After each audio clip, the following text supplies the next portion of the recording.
Today we're going to be taking a look at one of Hikvision's handheld temperature screening device. This is the DS2TP31B-3 AUF. It's a cost-effective unit in their range of handheld thermal devices. There is a higher end unit which has got a lot more bells and whistles on it. We'll be covering that on a separate video. This particular unit's got a temperature accuracy of plus or minus 0.5 degrees and a reading range of between 30 and 45 degrees. It's designed for measuring humans' faces, foreheads, in terms of clarifying whether they may or not be suffering from a slightly higher than normal temperature. The images can be stored on an 8 gigabit micro SD card inside there. That can take a capacity up to 128 gig. You've got a little trigger on the front which takes the snapshots as each person's measured on screen. A 160 by 120 thermal sensor.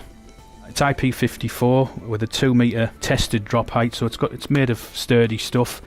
It's also got a tripod attachment at the bottom, so you can actually have one of these in situ, and then obviously all you need to be doing is pressing the trigger as each person moves within 2 meters of the actual device. So a 2 meter measuring range. Generally you want it to be about 1.5 meters in height when you're taking your readings as well. And so if we just fire this particular unit up like so, it's got a lithium ion battery inside which can keep the unit running for up to 8 hours under continuous operation.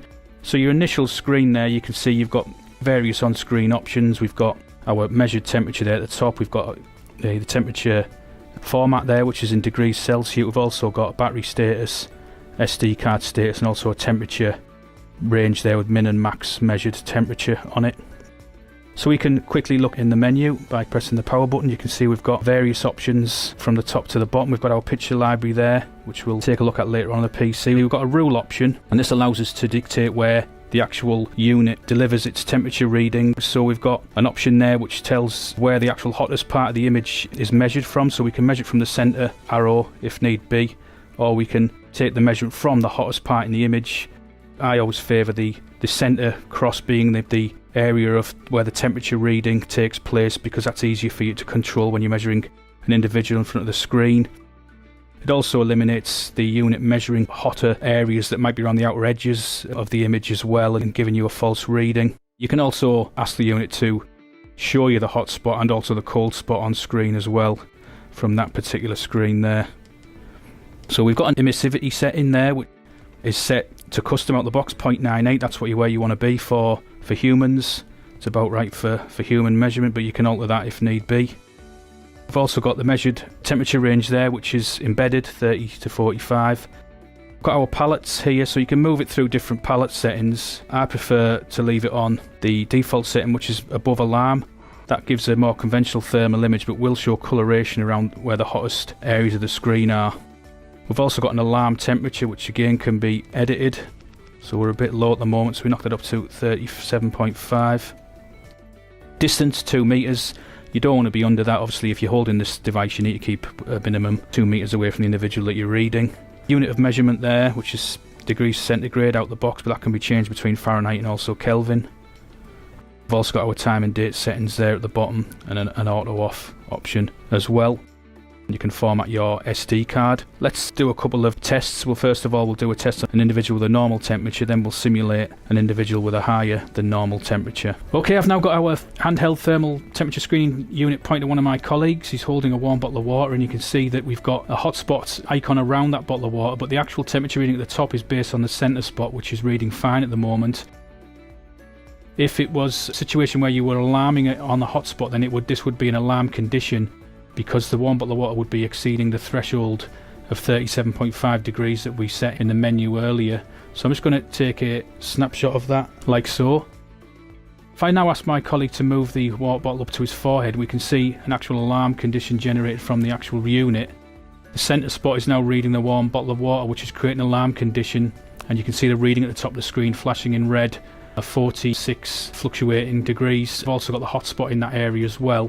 So this is one way of using the handheld scanner. If you were moving around with it mobile and reading people, then you can use the center point as a reference, and placing it over the people's foreheads will give you a reading at the top of the screen, also an alarm condition if that person's temperature was high. You can also get it to alarm off the hotspot, which is good if you're going to be using the unit on a tripod. As people walk past the thermal sensor, the hotspot will be picked up by the thermal sensor, and if it's an alarm triggering temperature, then you'll get an alarm condition from it as people walk past the unit. So I'm just going to take a snapshot of this particular alarm condition like so. Okay, so that's saved. So what we're going to do now is I'll take this unit over to my PC and we'll have a look at the two images once we've uploaded them. So here we have our two images that we've just taken. You can see at the top that they've been saved to the unit's SD card as a JPEG file, obviously very small in size, 240 by 320 resolution, so very small, and obviously lots of them can be stored on the onboard SD card.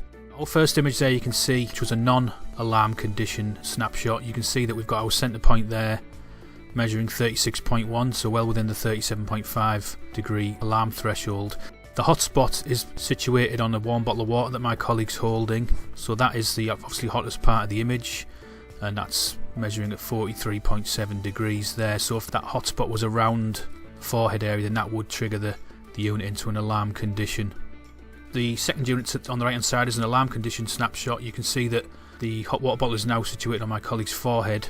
The hotspot has moved there with it, and there's also the centre spot, which is what the units using to measure the readable temperature at the top there. So we've got 42.9 degrees in red, that's above the 37.5 threshold, so the unit's in alarm mode.